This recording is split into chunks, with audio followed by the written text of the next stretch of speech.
នេះបងប្អូនសាទីមើលថាខ្ញុំសាងមកពីគេនេះបាទធ្វើលេងឲ្យបងប្អូនបាទចំពោះព្រះអង្គកម្ចីអាណដែលខ្ញុំកាន់នេះគឺសាងមកអំពី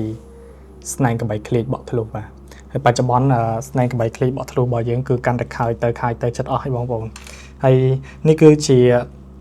ការកំងលើកទី3ដែលបងប្អូនរបស់យើងគាត់បានកំងខ្ញុំណាកំងសាងព្រះអង្គណាបាទហើយខ្ញុំទៅតែត្រឡប់មកពីកោះធំទេបងប្អូនទៅតែយកព្រះអង្គដើម្បីឲ្យលោកគ្រូគាត់ប្រសិទ្ធិជូនអញ្ចឹងណាបាទនិយាយទៅគ្រប់របស់បងប្អូនដែលជឿពីខាងខ្ញុំគឺខ្ញុំយកទៅឲ្យលោកគ្រូគាត់ប្រសិទ្ធិទាំងអស់បាទគាត់ថាមកដល់នេះគឺខ្ញុំធ្វើកិច្ចប្រសិទ្ធិមកតង់ទៀតតែប៉ុន្តែខ្ញុំត្រូវត្រឡប់មកផ្ទះវិញហើយគឺខ្ញុំចាំយកព្រះអង្គផ្សេងទៀតដែលបងប្អូនយើងគាត់កំងបន្ថែមដើម្បីថតជុំគ្នាប៉ុន្តែ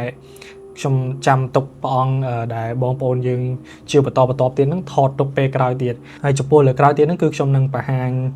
ព្រះអង្គមួយដែលខាងបច្ចេកសង្គ្រាមបងប្អូនប្រកាសជាស្គាល់ហើយគឺព្រះកវ៉ាន់បតិបាទប៉ុន្តែគាត់ថាព្រះអង្គអត់ទាន់បាននិមន្តមកដល់ទេគឺខ្ញុំឲ្យជាងរបស់ខ្ញុំគាត់សោបអញ្ចឹងណាយើងឥឡូវគឺមានទទួលជាប្រភេទស្រោបស្ពាន់បងប្អូនស្រោបស្ពាន់បាទគាត់ថាខ្ញុំអត់ទាន់បង្ហាញរូបឥឡូវចាំពេលដែលស្អែកជាងរបស់ខ្ញុំគាត់បានយកមកឲ្យចាំខ្ញុំថតជូនបងប្អូនទស្សនាម្ដងទៀតឬក៏ខ្ញុំថតជារូបដើម្បីផុសតែម្ដងបាទហើយឥឡូវយើងកលែកមើលមកកាន់ក្នុងថាសនេះវិញចំពោះខ្នាយមួយគូនេះគឺមិនមែនខ្ញុំដាក់ជាវណាបងប្អូនខ្នាយនេះគឺខ្នាយបងប្រុសដែលគាត់បានជាវប្របាទវេស្សវណ្ណសាងពីស្នែងកបីខ្មៅបក់ធ្លុះពីខាងខ្ញុំគាត់ក៏បានផ្ញើខ្នាយមួយគូរបស់គាត់នេះឲ្យពុករឿនគាត់ប្រសិទ្ធិជូនអញ្ចឹងគឺខ្ញុំបានយកខ្នាយហ្នឹងឲ្យពុកគាត់ប្រសិទ្ធិឲ្យអញ្ចឹងណាហើយជាតិពេលហ្នឹងពុកគាត់ក៏បានជួយបិទកមួនបិទអីឲ្យនឹងបានតម្រឹមព្រោះខ្នាយនេះយកមកដំបូងរៀងកឆេកឆតតែពុកគាត់ប្រសិទ្ធិជូនហើយគាត់នេះទៀតគាត់តម្រឹមជូនដល់បងប្អូនយើងទៀតបាទនិយាយទៅគាត់យកទៅដល់ពាក់បដ ாய் គាត់យកទៅស្រោបហើយនេះគឺជាខ្នាតដែលគាត់ដាក់កំងបាទគាត់ចង់ប្រហែលជាគាត់ចង់ស្រោបចេះបងប្អូននេះហ្នឹងហើយបាទtrongវីដេអូនេះខ្ញុំអត់បានជម្រាប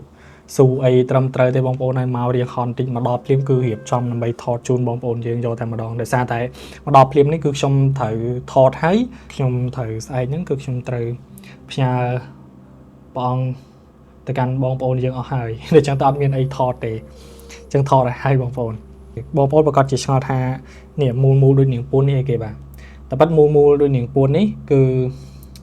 ជាប្រភេទស្នែងកបីឃ្លៀចបក់ធ្លុះដែរហើយនេះប្រភេទនេះច្រឡំនេះប្រភេទខ្មៅបក់ធ្លុះបងប្អូននឹងគឺស្នែងដែលយើងនៅសល់មានន័យថាឧបមាថាយើងកាត់សាងព្រះអង្គត្រឹមនេះចឹងបាទជួយកាត់ទៅសល់យើងកាត់ទៅយើងអត់ចង់ចោលយើងក៏ឆ្នៃប្រភេទធ្វើចឹងតែប៉ុណ្ណឹងទៅបងស្រីមួយចំនួនគឺគាត់នេះគាត់យកទៅសោបហើយគាត់យកពាក់ធ្វើបតោងយកហ្មងគាត់អត់ឆ្លាក់អីទៀតទេហើយសិតតែបញ្ចុះប្រសិទ្ធិអីមួយហើយទាំងអស់បាទបច្ចុប្បន្ននេះគឺមានបងស្រីម្នាក់គាត់បានកក់មួយគូនេះគាត់ថាថ្ងៃ6គាត់យកហើយចំពោះការកក់គឺខ្ញុំអត់កាត់បច្ច័យមុនទេបងប្អូនតើតាមព្រះអង្គបានមកដល់ទូខ្ញុំតាក់ទងទៅកាន់បងប្អូនបាទអញ្ចឹងហើយគឺបងប្អូនដែលបានជឿពីខាងខ្ញុំគឺគាត់មានទំនុកចិត្តខ្លាំងមែនទែនបាទនិយាយទៅគឺគាត់ជឿជាក់មកកាន់ខ្ញុំដោយសារតែរបស់ទាំងអស់នេះសាងពីអីគឺខ្ញុំប្រាប់គាត់តាមត្រង់បងប្អូនដែលធ្លាប់ជាវពីរបស់ពីខាងខ្ញុំគឺគាត់ដឹងថាខ្ញុំនិយាយថាពាក្យត្រង់ពីសច្ចៈទេសូម្បីតែបញ្ញាក្អែកដែលខ្ញុំបញ្ចុះជូននេះមាន80មុខជាងគឺខ្ញុំនិយាយថា80មុខជាងអត់និយាយភូតភរកុហកថាមាន108មុខទេជាក់ស្ដែងបើសិនជាបាន108មុខគឺអស់ចាមែនតើបងប្អូនតែដោយសារតែខ្ញុំរកអត់បានធម្មតា80មុខជាងនេះគឺរពិបាកមែនតើហើយអ្នកដែលជួយរនោះគឺព្រះអង្គកែមនីចូលបាទលោកជួយរលោកគ្រូរបស់ខ្ញុំហ្នឹងបាទនិយាយទៅគឺលោកស្វាស្វែងមែនតើដើម្បីជួយសិស្សនៅក្នុងកិច្ចការមួយនេះបាទតាមពិតទៅវីដេអូនេះគឺខ្ញុំអត់ចង់និយាយច្រើនទេគ្រាន់តែខ្ញុំចង់បង្ហាញអំពីព្រះអង្គដែលបងប្អូនជឿពីខាងខ្ញុំអញ្ចឹងណាដើម្បីឲ្យគាត់មានទំនុកចិត្តនេះបាទមានដូចជាសាងពីក្លឹមត្រាំងក្លឹមអីផងដែរហើយព្រះអង្គដែលបងប្អូនយើងនិមន្តលើកនេះភាគច្រើនគឺព្រះកម្ចីណានិយាយទៅគឺព្រះកម្ចីណាហើយនេះហើយនឹងមានថ្ងៃនេះរៀងប្លែកមានព្រះអង្គបសេវលីមួយមានមកព្រះអង្គកាលណាគឺសិតតែព្រះកម្ចីណាទាំងអស់ ព្រោះពេលច្រើនបងប្អូនយើងគឺគាត់សួរយោបល់ពីខ្ញុំហើយខ្ញុំតែងតែណែនាំគាត់ឲ្យយកព្រះអង្គកំចៃយណៈអញ្ចឹងណាហើយខ្ញុំនិយាយរឿងអស់សំណើចមួយទៀតបងប្អូនមានបងស្រីម្នាក់ដែលខ្ញុំស្គាល់គាត់រៀងយូរដែរបាទដែលយើងធ្លាប់តែធ្វើកិច្ចធ្វើអីនៅផ្ទះរបស់គាត់ដែរអញ្ចឹងណានិយាយទៅគឺចាប់តាំងពីលោកគ្រូទៅធ្វើកិច្ចឲ្យនៅផ្ទះគាត់មកពេលដែលលោកគ្រូទៅមួយខ្ញុំមួយណាបងប្អូនប្រកាសជាបានមើលវីដេអូមួយហ្នឹងហើយគាត់ថានេះគាត់ជាវតែនេះមិនរបស់គាត់ណាគាត់តែដាក់កំងទេតតែជើងក្រោយបានដល់គាត់ថាគាត់ដាក់កំងគឺគាត់យកសពថាលោកគ្រូធំរបស់ខ្ញុំហ្នឹងពុករឿនហ្នឹងគាត់បញ្ចុះប្រសិទ្ធិរបស់ហ្នឹងឲ្យគាត់អញ្ចឹងណាហើយពេលដែលក្រាស់ឡានរបស់គាត់រត់បានរអីចឹងមកថាល្ងាចហ្នឹងគឺក្រាស់របស់គាត់ហ្នឹងគឺឡានចេញទៅអស់ហើយអញ្ចឹងក្រាស់គាត់ស្ងាត់មែនតើអញ្ចឹងគាត់បានលើករបស់ដែលធ្លាប់ជាវពីលោកគ្រូកាមនីចូលឬក៏ពីខ្ញុំណាតាក់ទងជាមួយអាឋាននោះនេះបាទអាឋាននោះនេះគាត់លើកបំណំណាគាត់រំលឹកគុណដល់លោកគ្រូកាមនីចូលលោកគ្រូសរឿនហើយជាពិសេសខ្ញុំអស់សំណើចមែនតើគឺគាត់រំលឹកដល់ឈ្មោះខ្ញុំទៀតគាត់ហៅខ្ញុំថាលោកគ្រូគាត់គោរពហើយគាត់ក៏បួងសួងណាហើយគាត់ថាសូមឲ្យស្អែកហ្នឹងកូនចៅបានលៀបបានជ័យដោយសារតែកូនចៅថ្ងៃនេះក្រាស់ស្ងាត់មែនតើហើយគាត់ថាស្អែកឡើងគឺក្រាស់របស់គាត់គឺមកណែនខ្លាំងមែនតើបាទតាក់ទងជាមួយនឹងរឿងនេះវាគ្រាន់តែជាអាគមសមយោទេហើយវាអាចនឹងជារឿងចៃដន្យក៏អាចថាបានដែរយើងអត់អាចថារឿងនឹងប៉ិតឬក៏មិនប៉ិតដោយសារតែខ្ញុំបានឮពីគាត់មកផ្ទាល់ដែរហើយចំពោះរបស់បងប្អូនជឿពីខាងខ្ញុំគឺខ្ញុំសុំចិត្តមែនតើគឺបងប្អូន